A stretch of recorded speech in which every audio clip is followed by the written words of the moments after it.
Assalamualaikum warahmatullahi wabarakatuh dan selamat sejahtera semua. So hari ini kita sambung lagi dengan kursus yang sama, kursus Mechanical Engineering Design. Okay, so hari tu kita dah tengok sikit pasal needs identifications. Okay, macam kita nak identify needs, okay, daripada problem statements. Lepas tu kita buat some affinity diagrams. Lepas tu kita interview. Lepas kita interview, kita rank kan kita punya jawapan-jawapan tu kan. Okay, dan lepas tu kita dah tengok lagi satu topik. Kita dah macam mana kita nak cari maklumat daripada source-source, contohnya primary source kita, buku ke ataupun orang-orang yang expert dan sebagainya. So hari ni kita punya aktiviti ataupun kita punya fasa yang kita nak tengok hari ni adalah yang kita panggil sebagai product design specification.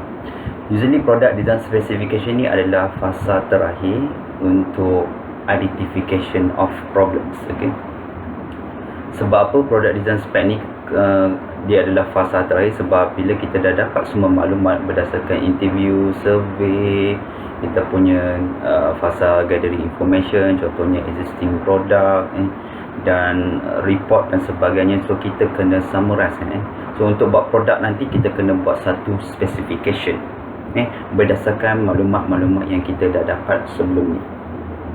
Product design spec ni macam seolah-olah kalau saya nak beli barang, okay, so saya nak beli laptop, so saya akan dapat macam satu manual kan, manual ataupun buku kecil tu. So dalam buku kecil tu usually ada spec lah contohnya kalau komputer dia ada spec dia contohnya RAM, ROM, internal hard disk dan sebagainya jenis-jenis USB A ke ataupun jenis-jenis port yang terdapat di dalam komputer tu sendiri. Alright, so basically untuk case ni pun saya masih ada aktiviti juga aktiviti nombor 10. Okay, let's say lah saya ada dua jenis komputer lah komputer A dan juga komputer B contohnya A yang di sebelah kiri saya dan B sebelah kanan saya. So kalau siapa perasan tu, A tu adalah Surface Pro. Itu memang salah satu impian komputer saya nak, tapi saya tak mampu nak beli. Okay, Surface Pro. Dan juga kita ada juga lagi satu generation of komputer yang very old komputer, very old desktop masa saya zaman sekolah dulu memang saya pernah masa saya darjah 6 umur saya 12 tahun, basically saya ada first komputer. First komputer adalah seperti seolah-olah komputer yang di sebelah kanan. Okay, walaupun kedua-dua komputer ni ataupun desktop ataupun di Surface Pro dan juga desktop komputer ni adalah dua different generation, basically kita masih boleh compare kan. Kita masih boleh compare kedua-dua ni dengan menggunakan common term. Okay, so apa common term yang kita boleh gunakan? Contohnya untuk case ni, kalau kita nak bezakan dua ni, mungkin dia punya sizing dia, dia punya RAM, ROM dan sebagainya lah. So itu antara common term kalau kita nak comparekan dua jenis komputer. Let's say kita buat some comparison between the Surface Pro yang di sebelah kiri dan juga yang Dell Dimension XPS ni. Lupa nama komputer Dell Dimension XPS ni, H266 okay, yang di sebelah kanan kita ni. So kita boleh compare in term of processor. Okay, contohnya Surface Pro menggunakan Intel Core i7 dan untuk Dimension dia gunakan Intel Pentium 2. Okay, very low lah saya teringat masa zaman tu masa zaman komputer baru dicipta bukan dicipta lagi lah dah lama sebenarnya tapi masa dia punya boom masa tu komputer adalah pada tahun-tahun macam tu, zaman-zaman saya tu. Okay, masa tu menggunakan komputer nak main game pun pakai disket.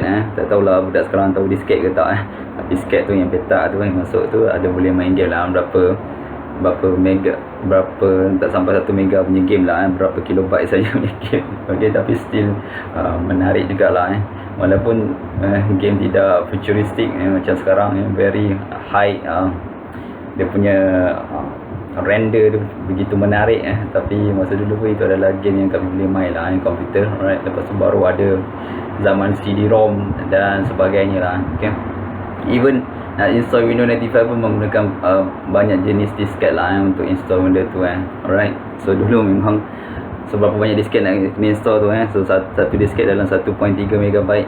Bayangkan lah nak install ke Windows berapa banyak berapa banyak disket nak perlu digunakan lah Alright, kalau kita tengok lagi in term of comparison di sini kita ada storage juga Surface Pro 512 GB SSD lah tu laju tapi kalau tengok dia animation ni 100GB lagi kecil dah lagu besar gedabak tapi lagi kecil, lepas tu pakai HDD, lepas tu tak laju. Alright. Dan juga RAM juga, kalau Surface Pro kalau kita beli yang paling mahal kita boleh dapat 16GB punya RAM 4, boleh buat some computer simulation untuk desktop yang ataupun laptop yang sangat kecil. Okay.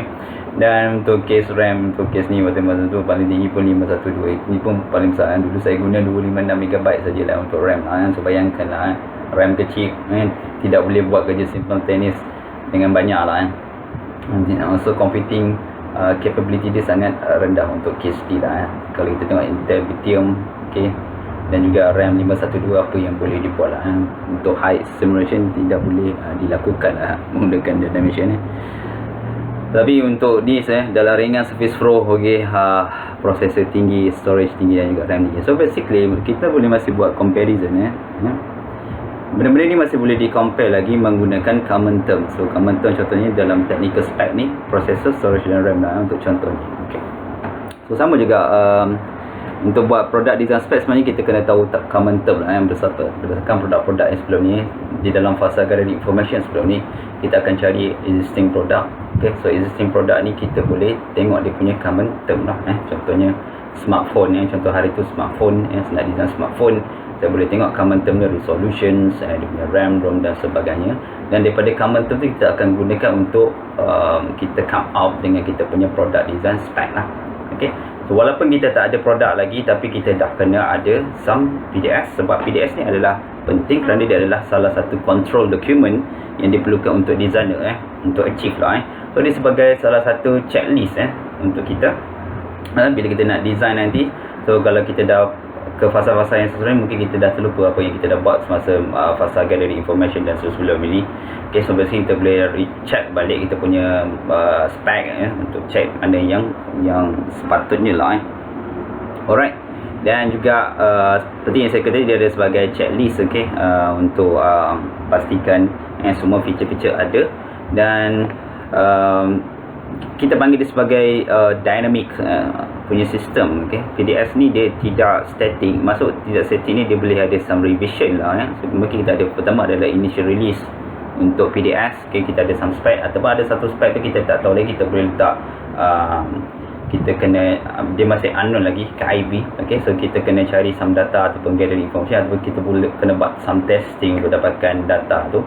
Contohnya mungkin saya punya pending dia mungkin berat berat produk saya pending lagi saya tak tahu. Okay, mungkin saya boleh letak some KIV di situ. Okay, dan basically dia boleh reverse lah sebab tu dinamakan sebagai dynamic rather than static Okay, dan juga kadang-kadang ada satu feature tu memang tidak logik lah contoh kita buat customer berdasarkan customer requirement, dan customer requirement tu kita rasa untuk produk ni dia tak boleh nak cater that feature yang dimaukan oleh klien, so kita boleh reverse dengan klien dan basically kita boleh update balik kita punya spec tu. Okay, so sebab tu dia adalah very dynamic, dan selalunya di dalam product design spec kita akan selalu define kadang-kadang constraint ataupun boundary untuk design kita contohnya kalau saya nak design almari contohnya almari mungkin dia ada some constraint in term of dia punya dimension ataupun size dia tinggi, lebar dan dia punya kedalaman dan sebagainya sebab apa, contohnya saya punya constraint untuk almari untuk case ni it can be apalah pintu pintu pun adalah salah satu constraint pintu, sebab kalau kita buat terlampau besar sangat kita punya almari, so dia tak boleh lepas pintu. Okay, so itu salah satu constraint ataupun constraint yang kita boleh consider semasa kita nak menulis ataupun spesifik kita punya design spec lah Alright, dan of course spec ni kadang-kadang dia bukan final specification. Kadang-kadang kita ada produk pun, kadang produk tu dah release pun kat customer, kita perlu revise jugalah tengok daripada feedback daripada customer. So daripada feedback customer cakap ada kelemahan sedikit di sini dan kita perlu boleh improve lah So kalau kita perasan ada setengah produk tu dia ada some revision dan revision so untuk dapatkan final spec. So usually bila produk tu dah keluar kita akan ada that final specification kecuali kita keluarkan produk baru ataupun model baru. So model baru tu pasti akan ada new spec Okay, so itu dia dan benda ni adalah So patutnya kita boleh state dengan clearly dia adalah salah satu jenis dokumen ataupun dokumen bertulis yang kita boleh tulis.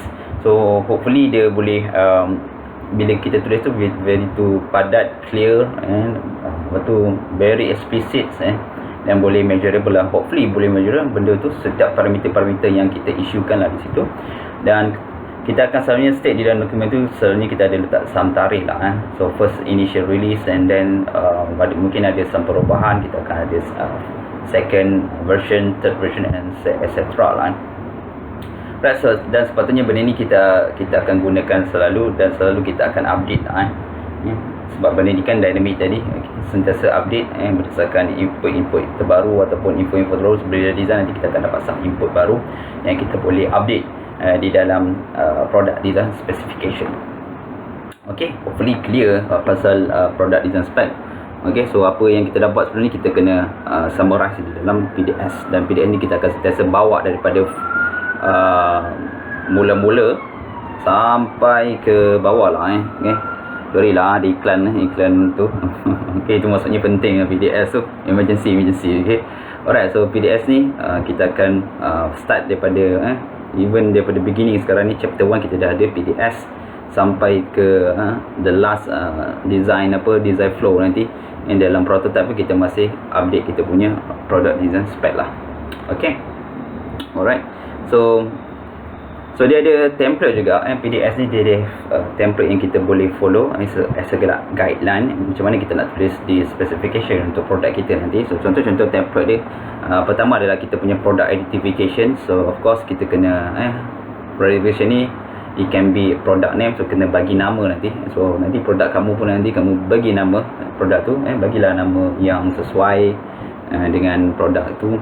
Okay, dan selalunya kita akan bagi sedikit macam very short introduction ataupun function untuk your punya produk. So beritahu apa function dia, dan juga specification ni kita belajar hari tu dalam bila question tu kita kena rank kan tadi kan. So function tu specification ni it can be a wow factor, itulah so kita boleh mention di dalam product identification. Dan kita punya target, okay, KPI target kita adalah apa dia punya performance target dia, so power output dia, the efficiency. So boleh berdasarkan investigation kita yang sebelum ni kita dah boleh roughly bagi some number di situ. So kalau produk tu melibatkan contoh saya nak design kipas ke, so, mungkin saya kena bagi dia punya power rating ataupun motor yang sesuai dengan tu lah. Alright, dan juga kita ada juga service environment, okay, ataupun apa-apa jenis service environment yang kita boleh gunakan lah untuk case ni. Okay, so kalau diperlukan user training, so kita just specify apa jenis-jenis training yang required lah. Kalau produk tu very complicated, mungkin memerlukan pemasangan yang complicated, so kita perlu something di situ lah. Alright, okay, so ada lagi. So itu adalah term product identification. So kita ada juga market activation. So apa market kita, siapa kita punya potential client yang kita nak apa, dan juga bila kita nak manufacture benda ni, so kita boleh gunakan template ni, tak ada masalah untuk menggunakan template ni. So apa kita punya strategi untuk dapatkan bagi produk ini terjual lah. Okay, dan juga ada lagi deadline kita. Okay, contohnya untuk case kamu projek kita akan buat dalam 1 semester, so you can specify your deadline di situ. Okay, dan juga you juga boleh letak some boleh juga review nanti kalau untuk PDS untuk another version nanti. So kalau kamu fikir perlu lah, just perlu, you can revise it. Okay, dan juga so banyak dalam PDS ni, bukan sedikit kadang kita kena tulis sebab ni adalah control document. Okay, sebab kita akan sentiasa rujuk, sebab tu kita kena tulis. Hopefully tulisan tu betul-betul lengkap lah supaya kita tidak miss some information. So dalam ni pun kita boleh tulis in term of physical descriptions. So in term of constraint tadi dia punya constraint selalunya kita akan letak jugalah berapa dia punya dimension yang sesuai, tinggi, lebar dan sebagainya, macam case almari tadi. Dan juga kita boleh tengok apa dimension yang diperlukan lah. Contohnya kalau nak buat kursi, dimension yang diperlukan mungkin in term of siapa lah kerusi tu mungkin mudah nak diduduk berdasarkan apa tu, human punya configuration. Okay, so basically ada some dimension tu dia perlu dimension di dalam PDF lah dan juga kita juga sebab buat projek ni perlu ada some financial requirement of course. So macam mana kita nak tengok benda ni so macam mana kita punya pricing policy, okay, target manufacturing cost, price, macam mana kita nak estimated price dan juga some warranty policy untuk kita punya produk nanti so boleh tiru, kalau tak faham pun just apalah, just ignore dulu sebab benda ni adalah dynamic, so kita boleh update nanti untuk seterusnya nanti. Okay, untuk life cycle target, okay, so apa kita punya cycle target, okay, contohnya jenis-jenis installation, operation yang diperlukan dan juga apa kita punya end of life strategy, okay, contohnya kalau contohnya ada masalah ke ataupun benda tu sudah sampai end life dia, apa kita nak buat okay, mungkin kita boleh mention di dalam kita punya life cycle targets. Dan di bawah dan ini yang terakhir di bawah social, political dan legal requirement juga kita boleh mention di dalam ni. Contohnya kalau benda-benda yang melibatkan bahan kimia yang begitu bahaya, mungkin kita kena ada some safety dan juga environmental regulation yang related dengan produk tu lah so dan juga kalau let's say benda tu adalah benda yang reaktif so benda-benda tu kita perlu mention di dalam, okay, di dalam kita punya PDS. So ada juga some negara-negara yang beri some legal requirement yang memerlukan kita buat something dengan produk kita contohnya benda-benda yang tidak mudah degradable, okay, mungkin kita kena beritahu some policy macam mana kita buat dengan produk tu bila sudah sampai dia punya end life dia. Okay, ni dia punya apalah antara tu. Okay, ada lagi satu okay, tertinggal pula kita juga boleh mention juga manufacturing spec, okay, di dalam ni contoh manufacturing spec adalah apa manufacturing requirement yang diperlukan untuk menjadikan produk tu lah. Proses-proses contohnya kalau saya nak buat apa meja mungkin saya perlu ada kena ada connection so di antara dua tu, so proses-proses dia juga kita punya possible supplier juga supplier yang kita selalu gunakan, kita boleh state di dalam kita punya PDS untuk memudahkan kerja kita nanti sebab alright. Saya setuju kot template untuk product design specification yang semua orang boleh guna, okay, so dan sebelum saya habiskan tak panjang pun product design spec ni, okay, cuma saya nak apalah sebab kita tak tahu lagi macam nak tulis product design spec kan tapi ini lebih bagus kalau kita boleh tunjukkan satu benda, okay, satu contoh untuk kes saya, kes kawan saya kotak kat belakang tu yang sedang nangis tu, okay, kita nak buat product design specification untuk kawan kita seorang ni, okay, kawan saya kawan kamu juga lah okay, so macam mana kita nak buat product design spec? So kita akan menggunakan template tadi lah so template tadi yang panjang tadi yang baru kita discuss tadi, yang kita nak gunakan template tu dan kita tulis apa yang sepatutnya untuk kita membuat product design spec untuk ideal wife, untuk kawan kita seorang ni lah okay, itu kita punya product design spec. Okay, kita start dengan yang pertama. Jadi saya namakan saya punya produk saya adalah Perfecto Wifi okay, kan kena bagi nama kan tadi kan so saya bagi nama lah Perfecto Wifi. Alright, dan juga untuk kes ni saya beritahu sedikit product identification berdasarkan template tadi. So tu adalah something dia punya product identification wife who can give happiness to husband okay, tu dia, okay. Itu dia punya product function, okay. Alright, dan of course no installation required sebab dia adalah datang dengan secara semua sejadilah datang dengan full set, ada tangan, kaki semua, kepala, okay. Alright.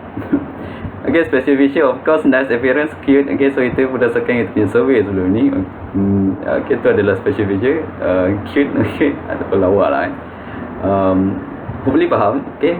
Key performance target anti-jana, tu tipu lah okay, jangan terlampau abstrak sangat okay, so bagi tahun bagi dia punya years lah kan, berapa lama benda tu produk tu beritahu, mungkin 5 tahun ke ataupun 10 tahun ke, so depends key performance target lah yang ni saya nak buat lawak saja dengan kamu baby. So bagi some number di situ. So user training required maybe DOS. Apa maksud DOS? Okay. Kenapa maybe ya? Kenapa maybe? Maybe tu mungkin dia tak kerti masak. Kita boleh train dia berdasarkan survey hari tu atau report hari tu. Masak kan kat bawah. Kalau dia boleh masak kan lagi bagus. So sebab tu user training required. Maybe DOS tu depend on situation. So tu pun tak ada juga. Saya gurau-gurau kat situ DOS. Ya ada yang wife yang kerti masak, okay, ada yang perempuan yang tak kerti masak. So sebab tu DOS tu okay. Saya buat lawak tu DOS tu so tak ada sebenarnya. Okay. Of course service environment adalah 4 degree C sampai 35 C. So manusia boleh tahan negative 4 degree C ke 35 degree C. Manusia boleh tahan suhu tu lah. Sebab tu saya letak. Kalau tidak beroperasi mati tu. Okay. Faham kan? Okay, so ada produk tu perlu ada some service environment. So diperlukan pada sekian temperature. Kalau temperature tu tinggi, mungkin produk tu tidak berfungsi dengan baik ataupun terlampau sejuk sangat, dia tidak boleh berfungsi. Okay, so itu product identification. So kita teruskan lagi banyak tadi. So saya pergi ke key project deadline. So di sini adalah 1 month to finalize design. So ini sebab kita nak target tu lah matchmaking festival. Sebab tu 1 month to finalize design. Okay, sebab kita punya target reputasi adalah Big Malaysia Matchmaking Festival. Ada ke? Tak tahulah. Saya gurau je kat situ kan. So kadang-kadang kita kena ada satu target mungkin ada satu festival contohnya kita design produk contohnya almari tadi kita kena target untuk jumpa customer, meet customer untuk festival-festival yang melibatkan barang-barang furniture contoh dan juga kita juga boleh beritahu dia punya some dimensions untuk kes ni. So ni adalah external dimension, height approximately, okay, tinggi tu sebab tinggi customer saya lebih kurang macam tinggi saya. Okay, tu adalah dia punya spek perempuan lah itu. Okay, bukan saya jangan salah anggap dengan saya. Itu adalah kalau kita tengok wanita itulah dia punya spek dia kan. Okay, mana-mana lah kalau kita nak tahu spek nak beli baju perempuan tu lah. Okay. Okey, faham ke? Tak faham tak apa. Okey, abaikan. Dan juga kita juga material predetermine material ni, okey. Tak boleh nak determine sebabnya, okey. Tak tahulah predetermine tu berdasarkan apalah jin-jin mak bapak dia agak-agaknya. Okey. Alright. So itu saya buat lawak sikit lah di situ. Basically kita boleh letak sound So usually benda yang selalu boleh senang letak untuk produk kita adalah ketinggian dia, berapa dia punya lebar dan sebagainya, dan juga kadang-kadang dia punya berat pun kita boleh estimate berapa berat yang sesuai dengan tu lah. Contohnya macam kes saya 45 kg lah. Okay, untuk kawan saya 45 tak boleh berat sangat. Okay, sebab apa? Kalau tak boleh berat sangat sebab apa? Sebab klien saya dia ada fikir satu benda dia nak apa masa kahwin tu, dia nak angkat bini dia macam tu. Okay, masa gambar kahwin lah dia pakai baju kahwin, kawan saya pakai baju kahwin, dan dia nak takat gambar lah Kalau berat sangat tak boleh nak angkat macam tu lah Tangan klien tu tak berapa kuat pun. Okay, alright. So tu contoh je lah approximately 45 kg. Okay. Dan untuk manufacturing spec juga, so tak perlu manufacture lah untuk kes ni lah dia adalah natural product datang daripada mak bapak dia sendiri lah. So dia datang dengan siap, okay, package dah ada badan, tangan semua, kaki semua, okay, semua siap, hidung bulu hidung semua ada, okay. Dan juga untuk kes ni adalah supplier adalah to be determined. Supplier tak tahu mak bapak dia datang dari mana, saya tak tahu. Supplier tu supplier dia lah mak bapak dia. Okay. Alright. So kalau benda yang kita tak tahu, kita boleh tulis TBD to be determined. Okay, contohnya saya tak berapa tahu berapa berat yang untuk produk kita tadi yang sebelum ni mungkin, okay, so saya boleh tulis dia adalah TBD. TBD tu stand for to be determined.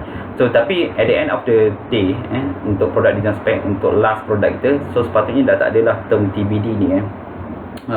TBD ni basically untuk initial release mungkin kita akan letak, okay, tapi untuk final release nanti untuk kita punya produk design spec sepatutnya TBD tu dah tak ada lagi lah.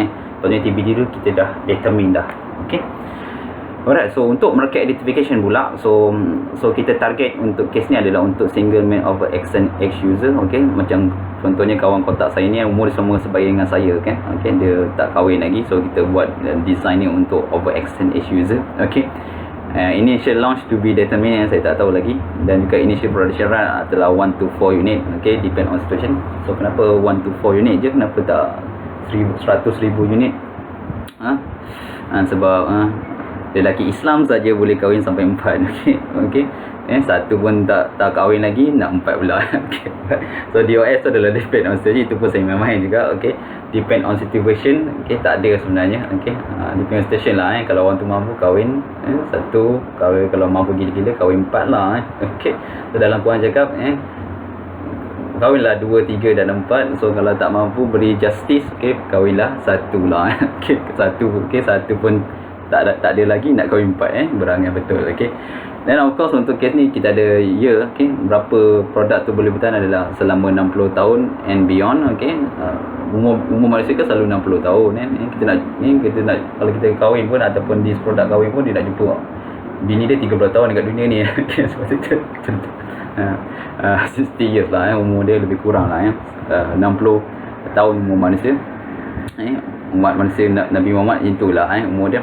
Competing product is too many competitors. Banyak gila produk di luar, di pasaran tu. Manusia perempuan yang bergelar perempuan itu ada banyak di luar sana lah. Dan juga kita ada brand name adalah Perfecto Wifi. So untuk competing product janganlah tulis too many competitors. So tulislah apa nama competitor tu, nama brand tu. Contoh phone kan, let's say smartphone. So let's say saya brand saya nama Alif hari tu. Dan saya punya komputer can be Samsung, can be Apple dan sebagainya lah. So yang ni saya bergurau saja. Sebab saya punya memang terlampau besar sangat. Kes tu tak boleh nak tulis apa kompetitor banyak sangat lah. Dan of course untuk kes ni kita ada juga yang terakhir adalah hampir sikit terakhir, financial requirements. Kita ada pricing policy over life cycle. Okay, target manufacturing cost lebih kurang 40,000 depend on situation. Okay. So yang ni biasalah nak kahwin kan perlukan keluar 30,000. Okay. So depend lah kalau ada PhD ke, kalau tu bukan ada PhD mungkin mahal sikit kot Kalau tak ada, kalau SPM saja murah sikit lah harga dia. Faham ke tak faham? Faham kan? Okay, alright. So estimate retail price, priceless. Oh tu tipu lah jangan tulis priceless. Okay. Untuk kes kawan saya dia priceless lah dia tak pernah kahwin, priceless lah bini dia tu Okay. Alright. So tak terjual benda tu Alright. So apa lagi kat sini? So warranty policy until jannah. Okay, tak boleh lah tulis nombor sikit kat situ. Estimate retail price tadi pun tulis nombor jugalah Okay, saya gurau-gurau kat sini. Dan juga expected financial performance of rate of return on investments, no return lah So memang tak boleh return lah So bini tu sampai ke syurga lah kita bawa dia tak ada pun return of investment So takkan nak jual pula So tak logik lah Okay. Itu dah macam bapak ayam tu jual umpan. Okay. So level of capital investment required is 30,000 lah So nak kahwin tu adalah initial yang kita perlu. Okay. Adalah 30,000 Mungkin sekarang bukan 30,000 lagi kot 40 ke 50 mati lah kawan saya ni dia nak kahwin. Matilah saya dan kawan saya. Bukan kawan saya ni mati dia. Okay. Right. Okay, dan juga life cycle target 60 tahun tadi ada sebabkan umur dia adalah umur manusia average 60 tahun. Dan juga maintenance schedule every 1 month cost 50% for our basic payment. Apa maksud kat sini? Maksudnya gaji kita kan gaji bini kita juga. Okay. Dan cost dia adalah 50% lah habislah kalau gaji saya 5,000, 2,500 tu adalah minit bini saya lah Okay. Sorry, kawan saya. Okay. Dan reliability mean time to failure adalah 60 tahun dan ke atas lah. Okay. DOQ tu apa? DOQ tu adalah depend on qada and qadar. Itu pun saya gurau lah kat situ. So usually kita hanya ada satu term dekat sini. Contohnya benda kita tulis TBD, to be determined. Alright. Dan ada lagi tak habis lagi rupanya. Okay. Ada satu lagi social political and legal requirements. Okay, untuk kes ni all Sharia regulation will be followed. Okay. Dan juga kita akan follow standard either way based on Quran dan Sunnah kan. Sebab Tuhan yang cipta kita. Okay. Faham lah kan. The safety and productivity, the only safety aspect of the profitability is to keep her feeling stable. Okay. Perempuan kan macam bom. Macam bom yang tidak tentu. Kita tak tahu bila dia boleh meletup. So hati-hati. Okay. Kalau bila dia bangun daripada tidur, contohnya dah kahwin nanti, bangun daripada tidur, tanya dia okey ke tak okey. Alright. Satu tips dia. Dan juga intellectual property no potential lah. So nak buat apa IP, perempuan mana ada IP So tak logik lah. So kalau benda tu adalah benda yang baru, so boleh ataupun boleh kita buat intellectual property. So just buatlah benda tu Okay. So itu saja untuk topik product design specification. So hopefully dengan explanation ni kamu faham macam mana nak buat product design spec nanti. So berdasarkan info-info yang telah kamu gather ataupun dapat daripada yang sebelum-sebelum ni. Okay, so boleh guna maklumat tu dan juga kamu summarizkan nanti di dalam kamu punya initial release of product design specification, dan pastikan product design specification ni sentiasa update sebab benda ni adalah dynamic. So dia sentiasa update, dan pastikan patutnya semua benda yang kita tak tahu tadi, TBD tadi, to be determined tu, kita isi nanti untuk kita punya final release of PDS. Setakat itu hari ini, kita jumpa lagi.